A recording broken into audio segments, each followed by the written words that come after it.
Pemirsa, baru 2 hari mencatatkan pasien sembuh di atas 400 orang. Pada Minggu 21 Februari 2020, Bali melaporkan kabar buruk. Tambahan pasien sembuh lebih sedikit daripada jumlah kasus COVID-19 baru. Selain itu, angka kasus bertambah di atas 300 orang dan korban jiwa juga masih dilaporkan dan bahkan jumlahnya naik dibandingkan sehari sebelumnya. Data Satgas Penanganan COVID-19 Bali juga menunjukkan masih terdapat laporan kasus baru. Jumlahnya mencapai 326 orang. Kumulatif kasus kini sebanyak 32.511 orang.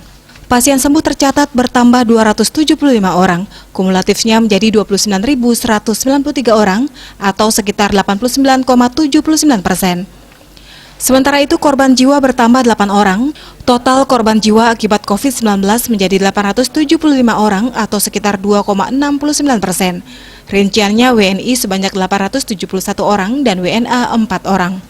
Sebanyak 2.443 orang atau sekitar 7,51% masih dirawat maupun dikarantina. Mereka dirawat di 17 rumah sakit dan dikarantina di Bapelkesmas, UPD Jeddah, Wisma Bima dan BPK Pering.